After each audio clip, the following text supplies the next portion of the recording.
Bienvenidas y bienvenidos. Esta noche conversaremos con la titular de la Secretaría Ejecutiva del CIPINA, el Sistema Nacional de Protección de Niñas, Niños y Adolescentes. Además, ¿cuáles son las prioridades en materia de justicia para los menores de edad de nuestro país? Nos lo explica nuestro especialista Eduardo Santillán. En Tiempo de Mujeres llegamos todas. Comenzamos. A nivel mundial, 1 de cada 3 mujeres ha enfrentado violencia física o sexual en algún momento de su vida. En un México donde 11 mujeres son asesinadas día tras día, ¿cuál es el futuro que enfrentan nuestras niñas y adolescentes? Vivimos una realidad donde los más pequeños no solo son víctimas indirectas, también sufren las consecuencias de un sistema que no siempre los protege. El interés superior de la niñez debe ocupar el centro de todas las políticas públicas. Es momento de dejar de mirar hacia otro lado y asumir la responsabilidad de garantizarles un México más seguro, más justo y verdaderamente libre. Lorena Villavicencio, mujer de izquierda, ha sido diputada local y federal con una agenda legislativa orientada a temas como la equidad de género y los derechos de las mujeres. Además, fue coordinadora de la Subcomisión de Violencia de Género. Actualmente, es la titular de la Secretaría Ejecutiva de CIPINA, el Sistema Nacional de Protección de Niñas, Niños y Adolescentes. Lorena Villavicencio, bienvenida a este programa de Mujeres para Mujeres, donde queremos hablar precisamente de esta agenda feminista y de tantos temas que están sobre la mesa. Bienvenida. Muchísimas gracias, Claudia. Estoy muy contenta de estar en este programa de ADN y contigo al frente, que sé que tienes un compromiso muy grande, igual que yo, con las mujeres. Así es, porque mira, te agradezco mucho que estés aquí, hay mucho que decir. Ahora pues tenemos una presidenta al frente, tenemos gobernadoras, pues tenemos también muchas legisladoras, presidentas municipales, y estamos siendo testigos como sociedad de estas mujeres que han caminado un gran trayecto como tú y que bien pues han llegado a estos cargos de responsabilidad. Recientemente pues fuiste nombrada precisamente para estar al frente de CIPINA, que es, bueno, este sistema ejecutivo de protección a la niñez, a los niños, las niñas, los adolescentes. Y bueno, es un reto muy grande. ¿Qué nos dices? Bueno, primero decirte que creo que siempre es importante reconocer a nuestras antecesoras, a quienes han promovido el ejercicio de todos nuestros derechos, reconocer este gran movimiento feminista que ha sido pujante. Y lo digo porque todos estos cambios se dieron a lo largo de mucho tiempo. El hecho de que hoy tengamos una primera presidenta mujer tiene que ver justamente con estas exigencias, estas batallas que han dado muchísimas mujeres por el reconocimiento de nuestros derechos. Y justamente un tema fundamental que se cruza directamente con el tema de la primera presidenta mujer es el tema de la paridad. Efectivamente, tenemos muchísimas mujeres participando políticamente, tenemos 14 gobernadoras, tenemos una presidenta mujer por primera vez en la historia de este país, que es un hecho histórico, y tenemos muchas presidentas municipales, pero además tenemos muchas mujeres participando en todos los espacios públicos y privados, teniendo una incidencia sumamente importante. Entonces, estoy muy contenta de trabajar de la mano con la primera presidenta mujer, sabiendo que va a empujar muchísimas iniciativas a favor de las mujeres, que tiene un compromiso claro y genuino, pero además una presidenta que va a ser una representante de los intereses de niños y niñas y adolescentes, porque ella misma lo ha dicho de diferentes maneras, ella realmente está muy comprometida con los niños, niñas y adolescentes, y yo te diría que es una presidenta que ama a los niños y a las niñas de este país. Oye, Lorena, es muy cierto todos estos derechos que estamos viviendo, pero hace 70 años las mujeres no podíamos votar, no podíamos participar en los cargos de elección popular, y ahora estamos viviendo una realidad muy diferente. A ti te tocó transitar como una mujer de izquierda que eres, pues junto a mujeres que también abrieron brecha y que nos fueron precisamente dando ahora a quienes habitamos en la Ciudad de México o en todo México estos derechos. Tú estuviste también con Ifigenia Martínez, estuviste con Amalia García, estuviste con muchas mujeres que durante esa época estuvieron también construyendo las bases de todos los beneficios que ahora 63 millones de mexicanas están disfrutando. Platícanos un poco cómo ha sido ese transitar, pero también esa cuesta pues hacia arriba, porque si bien es cierto que hay una igualdad sustantiva o una aspiración hacia una igualdad sustantiva, a las mujeres de trayectoria política como tú, pues les ha costado el doble o el triple.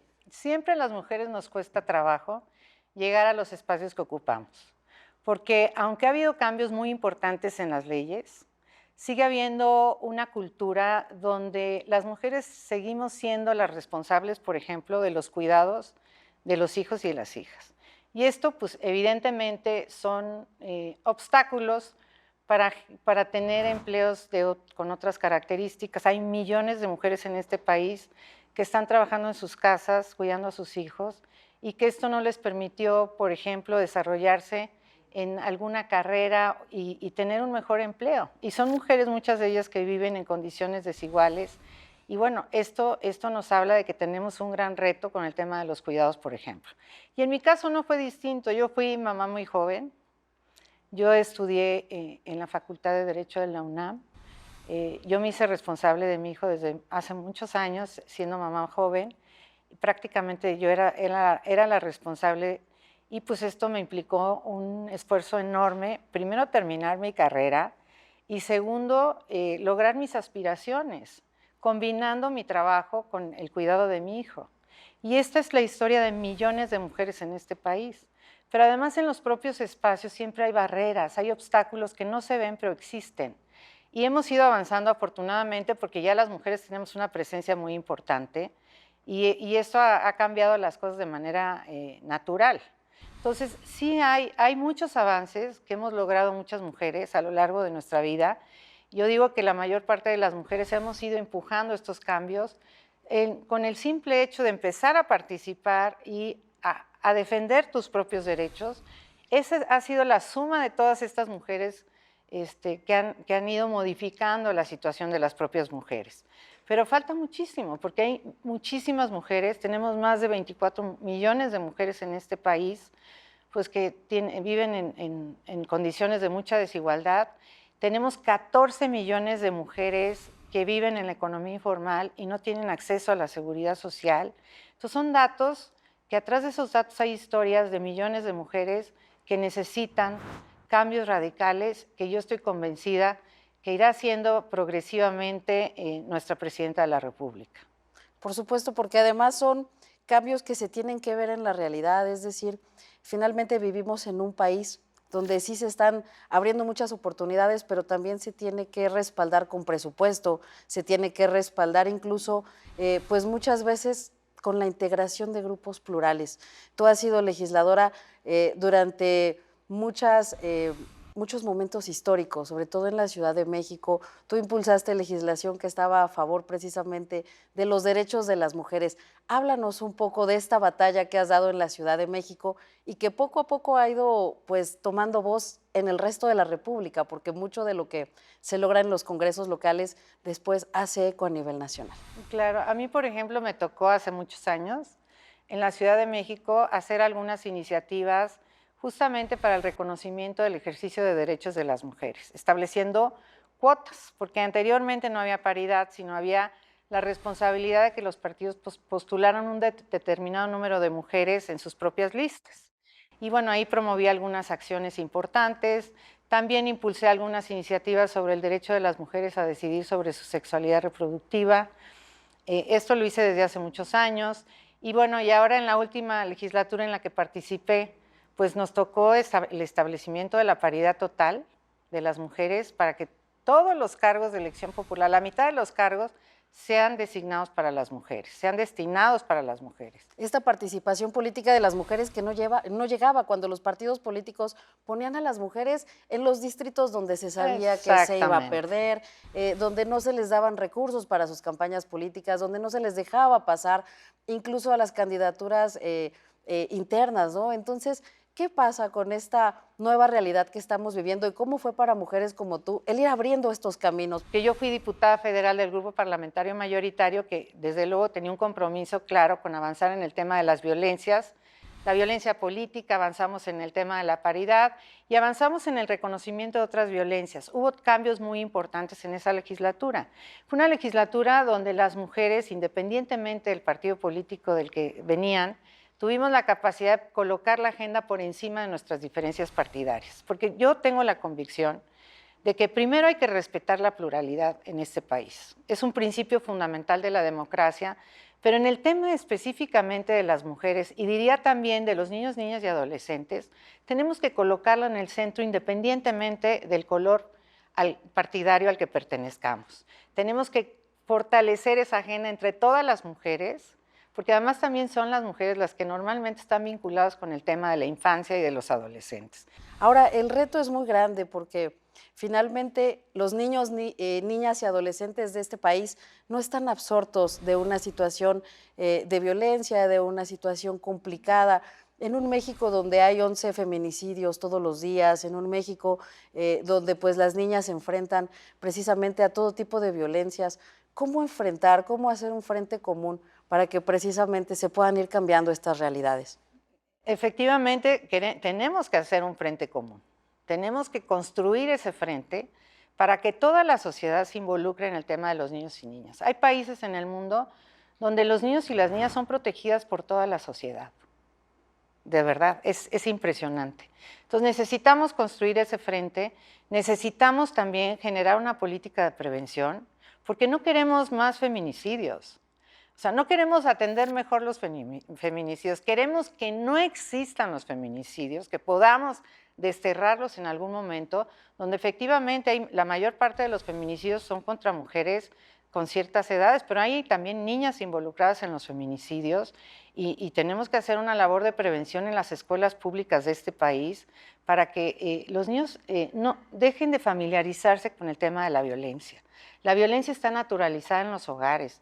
Necesitamos despojar incluso de nuestro lenguaje el lenguaje de la violencia. Necesitamos sustituirlo por un lenguaje del respeto a la persona, el respeto a sus derechos y un trato digno, pero también necesitamos mandar mensajes pedagógicos a la sociedad para que sepa la sociedad que ninguna afectación a una mujer, a un niño y a un adolescente va a quedar sin un castigo. Si hay una agresión, tiene que haber sanción. Y esto es fundamental y para eso necesitamos no solamente renovar el tema del Poder Judicial, sino atender de manera muy importante el tema de las fiscalías, que es donde inicia formalmente el proceso del acceso a la justicia. Necesitamos que se haga justicia y que no haya mensajes de impunidad para los agresores en este país. Incluso la creación de fiscalías especializadas. Exactamente, ahí está la propuesta de la doctora Claudia Sheinbaum. Una de las importantes propuestas es que haya fiscalías de atención para la violencia feminicida. Y esta violencia se genera pues, contra niñas y contra mujeres. Entonces, ahí vamos nosotros también a impulsar de manera seria para que no solo se dé en las cámaras a nivel federal, sino generar esa iniciativa en todos los congresos locales para que vayamos generando una política de Estado que nos permita atender de la misma manera a todos los niños y niñas, independientemente de los estados donde nazcan. Eso es justamente el trabajo que vamos a hacer y decirte también que independientemente de mi trabajo en CIPINA, que lo haré lo mejor que pueda, y quiero decirle a los niños y a las niñas y a los adolescentes que seré su gran aliada, trabajaremos fuertemente en el reconocimiento de sus derechos, en satisfacer sus necesidades y establecer un desarrollo integral como lo establece el artículo 4 de la Constitución, que dice claramente que tenemos que siempre salvaguardar el interés superior de la nación. Pero también sigo siendo mujer, soy feminista y seguiré luchando porque es una causa de vida el feminismo, para que las mujeres en este país puedan ejercer plenamente sus derechos y acabar con esas barreras que tú dices que seguimos teniendo las mujeres, esas barreras invisibles o visibles. La violencia es una barrera muy grande que no te permite ejercer tus derechos, pues vamos a trabajar arduamente en eso. Esa es parte de mi misión de vida.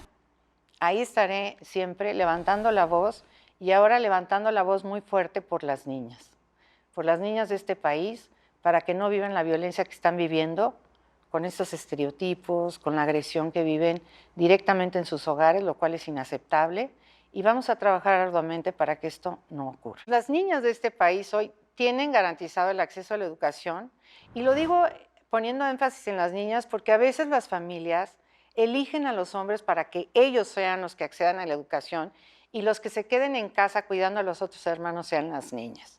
Tenemos que erradicar este tipo de prácticas para que los niños y las niñas vayan en la misma condición a las escuelas y que la apuesta sea por los dos, porque la niña tiene el mismo derecho que el niño de lograr sus propósitos de vida y además tienen que aportarlo los dos. Tenemos un servicio social natural las mujeres, de apoyar a otras mujeres para que logremos una sociedad donde no volvamos a escuchar estos comentarios que son misóginos de que las mujeres juntas ni difuntas, al contrario, que las mujeres seamos las más solidarias entre nosotras, que reconozcamos la capacidad que tiene cada una de nosotras y hagamos un gran frente de mujeres en este país para seguir avanzando en nuestros derechos y en los derechos de las niñas, de los niños, de las adolescentes y que vayamos avanzando. Lorena, pues ha sido una conversación de verdad que muy interesante. Creo que hicimos un recorrido no solo por tu trayectoria, sino también por la historia del feminismo de este país, por la lucha de las mujeres.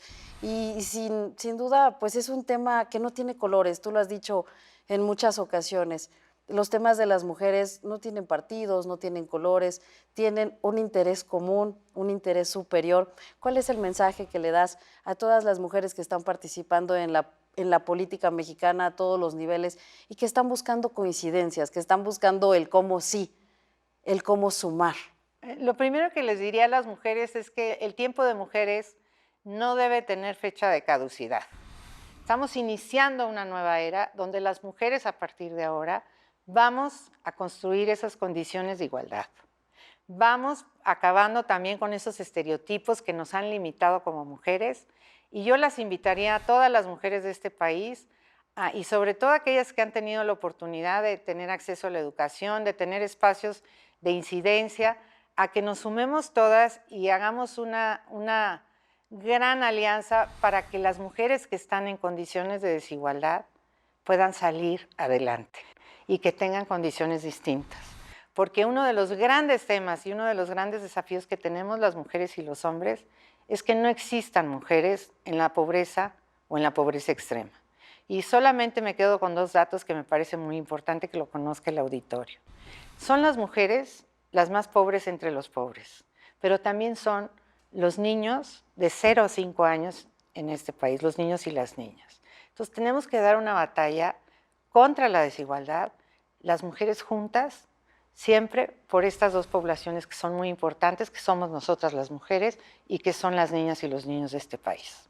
Pues es un reto muy grande el que estarás enfrentando, Lorena Villavicencio, al frente pues de estas políticas públicas en favor de los niños, niñas y adolescentes. Esperamos que puedas acudir a este espacio, este es tu espacio, queremos saber cuáles son los retos que vas enfrentando y cómo vas precisamente tirando estas barreras en favor de quienes más lo necesitan y sobre todo de los más pequeños. ¿Algo que nos quieras decir para concluir pues, esta...? Agradecer tu invitación y además también decir que es muy importante que también se abran los espacios en igualdad de condiciones a quienes son conductoras como tú, que se escuchen estas voces, las voces de las mujeres, y decir también que ahí ha habido un avance muy importante. El hecho de que tú seas hoy conductora lo reconocemos como parte de los avances, porque yo todavía recuerdo cuando era diputada local que era muy difícil que los temas de mujeres salieran en las primeras planas de los periódicos y de los medios de comunicación. Siempre estaban relegados estos temas, aun cuando éramos y seguimos siendo más de la mitad de la población. Así es. Es decir, somos la población mayoritaria. Entonces, ahora están cambiando las cosas. Me encanta estar en este programa, que se dé atención especial a los temas de las mujeres, que deben ser importantes también para los hombres y para la sociedad en general. Entonces, estoy muy contenta, muy agradecida y a sus órdenes. Cuando necesiten algún punto de vista, estamos aquí atentas. Agradezco mucho este reconocimiento que haces porque sí es importante que los temas de las mujeres estén en las primeras planas, que estén en los horarios estelares, Exacto. que estén en los días en los que precisamente puede llegar el mensaje a más personas, porque por mucho tiempo precisamente se asociaba al tema de las mujeres, cuando las mujeres salían en las noticias, eran temas de pobreza, eran temas en los que se revictimizaba a las mujeres. Te agradecemos el que estés aquí. Exacto. Bienvenida a este y a otros programas, Lorena. Muchas gracias. A ti, Claudia. feliz de estar aquí. Muchas gracias.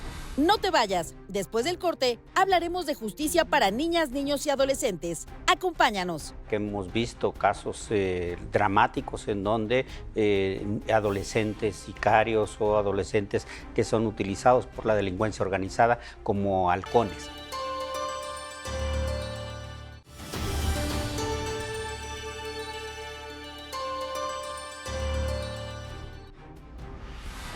Eduardo Santillán, nuestro especialista en justicia con perspectiva de género. Bienvenido a este programa. Como siempre, un placer estar contigo. Oye, pues estamos hablando de un tema que le interesa a todo el país, la justicia para niñas, niños y adolescentes. ¿Dónde estamos, Eduardo? ¿Para dónde vamos? ¿Cuál es el panorama? Primero hay una lucha, hay una batalla que tenemos que ganarle a la delincuencia y sobre todo a la delincuencia organizada, que está tratando de usar a niños y a menores de edad para actividades de carácter delictivo, de tal manera que hemos visto casos dramáticos en donde adolescentes sicarios o adolescentes que son utilizados por la delincuencia organizada como halcones. Por eso es tan importante que el Estado garantice que las y los niños, las y los adolescentes, primero, permanezcan en la escuela. Por eso la importancia de programas sociales que permitan que se mantengan en la escuela las niñas y los niños. Después tenemos que generar condiciones de desarrollo a través de cultura, de deporte, de recreación. Por eso tan importante lo que señala la Presidenta de la República, que es atender las causas. Al mismo tiempo tenemos que fortalecer el vínculo familiar, el núcleo familiar, para que sea un núcleo en donde efectivamente se logre un desarrollo y que sobre todo las niñas y los niños no vean en la delincuencia un proyecto de vida, sino que su proyecto de vida sea el desarrollo. A mí me da mucho gusto, por ejemplo, hoy que las niñas empiezan a ver que pueden ser presidentas de la República. Entonces, ver niñas que ya juegan a ser presidentas de la República, pues habla de un cambio de mentalidad. También tenemos que garantizar los derechos. Voces extremas de derecha han planteado en diversas ocasiones temas como la disminución de la edad penal, que una persona vaya a la cárcel no a partir de los 18 años, sino a partir de los 16 o de los 14 años. Hay países como Corea en donde se establece una edad de 16 años de edad. Desde nuestro punto de vista, eso no resuelve la problemática. Consideramos que la justicia para las y los adolescentes debe de atenderse de manera integral. Por eso es tan importante los jueces y juezas, así como magistrados y magistradas especializadas en justicia para adolescentes, porque implica que se le dé una atención y una orientación. Es muy importante que podamos avanzar en políticas como pueden ser el establecimiento de los juzgados de drogas, de adicciones. Tenemos un vínculo importante entre adolescentes, jóvenes y consumo de drogas y actividades delictivas. Lo que requerimos es que en primera instancia reciban atención las y los menores de edad. Ahora, Eduardo, tú has sido presidente de la Comisión de Justicia en el Congreso de la Ciudad de México. ¿Cuál es este andamiaje jurídico que tienen que hacer nuestras legisladoras y legisladores para mejorar precisamente esta justicia para niños, niñas y adolescentes? Lo que tenemos que lograr es que el alerta AMBER pueda tener protocolos de atención inmediata y directa. En primera instancia, la familia no debe dejar pasar ni un minuto, ni un segundo a partir de la desaparición de una menor de edad para hacer la denuncia correspondiente y que se activen los mecanismos de búsqueda. Hemos encontrado, sobre todo en la Ciudad de México, que los sistemas de cámaras son muy importantes para ubicar a menores de edad que salieron de su hogar o que en algún momento desaparecieron y que se ha logrado la búsqueda. De tal suerte que tenemos que reforzar la atención como víctimas y después tenemos que también tener protocolos adecuados de atención cuando se ven involucrados en acciones. Hay una serie de delitos, como tiene que ver la delincuencia relacionada con las redes sociales o en donde se pretende utilizar imágenes de mujeres o de niñas o de adolescentes en este sentido. Entonces son de las acciones que deben de atenderse rápidamente en el sistema de justicia de nuestro país. Muchas gracias, Eduardo Santillán, por esta conversación. Te esperamos la próxima semana. Con mucho gusto, como siempre. Muchas gracias. Y gracias a usted por acompañarnos. Hasta la próxima. Buenas noches.